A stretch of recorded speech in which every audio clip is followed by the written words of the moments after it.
I just bought an 18-year-old BMW M6 with an F1 derived V10, one of the worst automated manual gearboxes to ever be put in a car, and over 200,000 kilometers.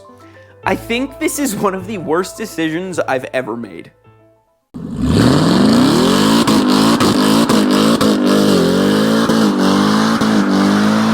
This might just be the coolest car that $16,000 Canadian can buy you, but unfortunately, there are many reasons for that. Unfortunately, in order to own one of these cars, you need to have nerves of steel, tons and tons of patience, and a wallet that can take a better beating than Rocky Balboa. It's about how hard you can get hit and keep moving forward, how much you can take and keep moving forward. Far and above, the best and the worst quality about this car is the 5-liter, naturally aspirated, insanely high revving V10 that lives under this hood. This S85 was the epic send-off to a fantastic era of V10 powered F1 cars in the early 2000s. For the 2002 Formula One season, Williams Racing teamed up with BMW and they developed the P82 code 3-liter naturally aspirated V10 engine that made over 900 naturally aspirated horsepower, and it was the first V10 F1 engine to rev over 19,000 RPM. The P80 series of BMW V10 engines was in the Williams F1 cars from 2002 to 2005 when F1 went away from the NA V10 engines. The final version of the BMW F1 V10 engine was coded the P85, and that came in the FW27 2005 Williams F1 car.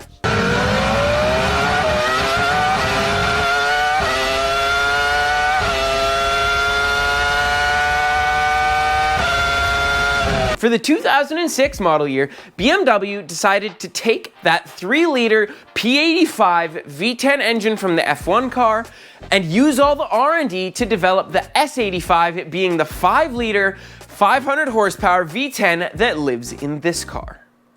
And fortunately, while that S85 engine is a huge reason that this car is so special and so cool, it was also the reason that a whole bunch of E60, E61, E63, and E64 M5 and M6 owners had tons and tons of headache, financial troubles, and issues with these cars. This car cost approximately $100,000 when it was new in 2006, which is around 150 grand of 2024 money.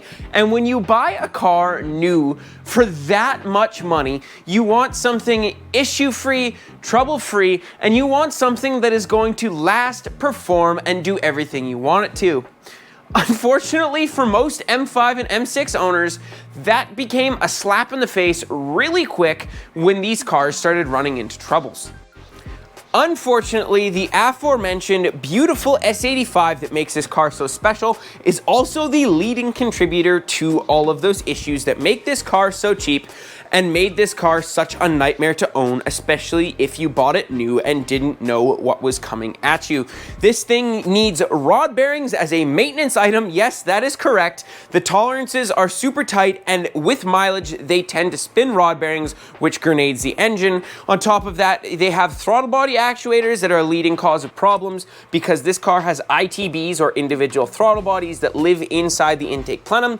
Huge contributor to fantastic noise and the super high revving nature of this engine, but the actuators that actuate them are very common failure points and can be very expensive to fix. It has Vanos pump problems, which is a form of electronic oil pump. The lines off the Vanos pump tend to leak, and the pump itself tends to fail an absolute ton, along with a whole other host of common issues and problems with a European high-revving, naturally aspirated engine such as this. If you happen to be one of the fortunate few who's got your hands on one of these cars that came spec'd as a traditional manual car, that is where your list of problems, or at least major problems, comes to a close. If you, like myself and the original owner of this car, end up having one spec'd with the SMG, your list of issues only continues from there. The SMG that's in this car, or for the single clutch manual gearbox that's in this car is basically just a traditional manual transmission with a dry clutch and everything, but instead of you rowing your own gears and actuating your own clutch, there is a hydraulic / electronic system that actuates all of that for you. And what that means is you get a very drama-filled, fun driving experience, even if it is a little slow and clunky, but it is incredibly expensive to fix when it breaks, and believe me, it's going to break.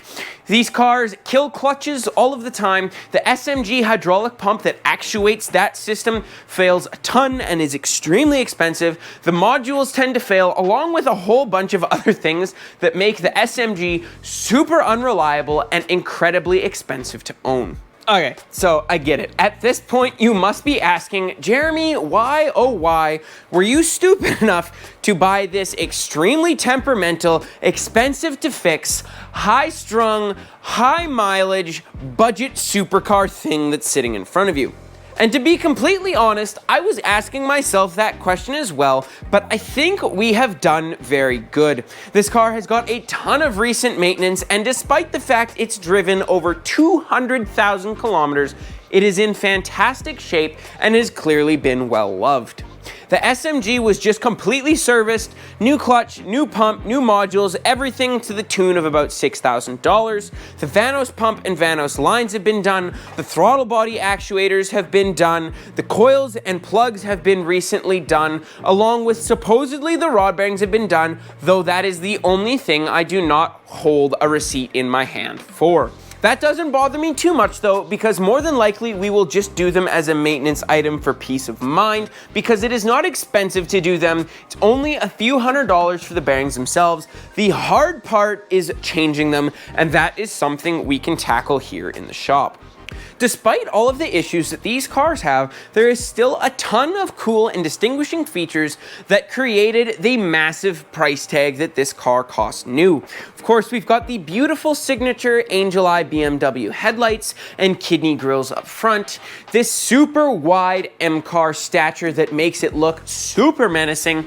We've got the M6 badging on the fenders and the M6 badging on the trunk, these gorgeous 19-inch wheels which are hiding the massive brakes behind them. It's got power folding mirrors and a whole bunch of other features to offer, including a proper carbon fiber roof. When you combine the carbon fiber roof with the fact the rest of the body panels on this car are either aluminum or carbon composite, what you get is, despite it being a very large car, it is very light for the exotic, massive GT car that it is. As we take a peek inside this car, it's actually got a ton to offer in here. It is spec'd in black on black, which is not my favorite. I would much prefer a red, a tan, a cream, something else, but it is very, very nice for what it is. Of course, we got these beautiful black leather seats that are heated, have tons of adjustment, including even the bolsters, and we do actually have a back seat, even if it is pretty tiny in this car.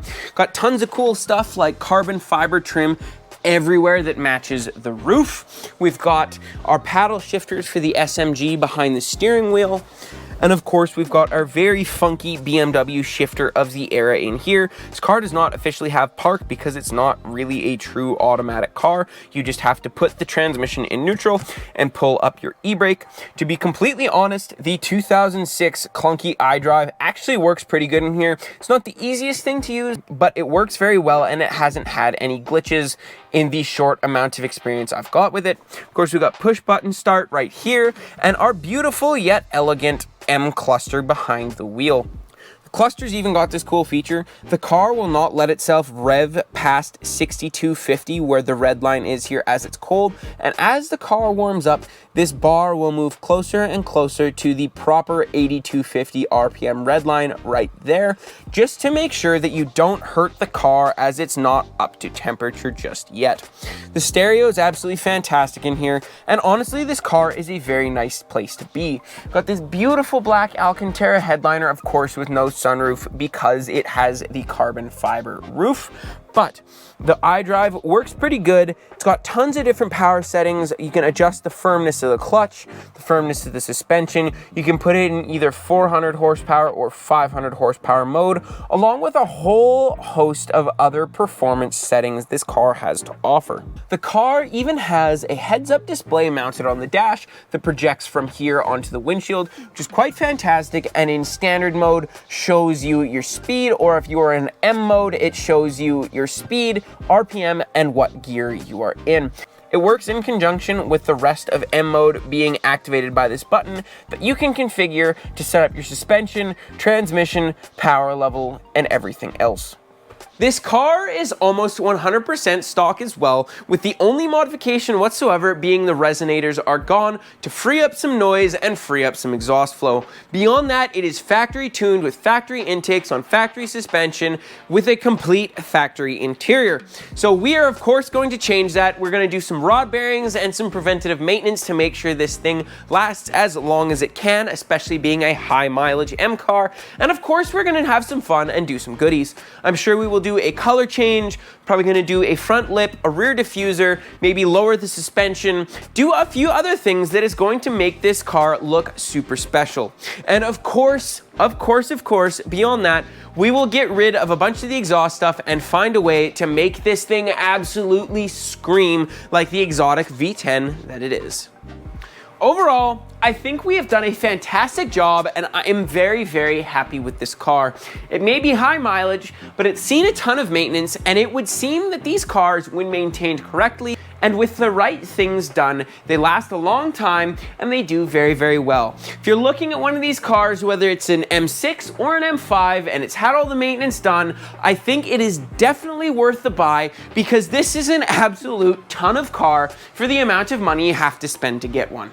Thank you guys for joining along today. I really appreciate that you're here. I've got a massive update coming with the Jaguar, and I have actually finally purchased a solution to get that car fixed and back on the road, and I'm super stoked about that. That will be the next upload. Please, please, please leave comments below if you have any questions, anything you liked, anything you disliked, anything specific you want to see with this car. Thank you guys for joining me today. I'll see you in the next one.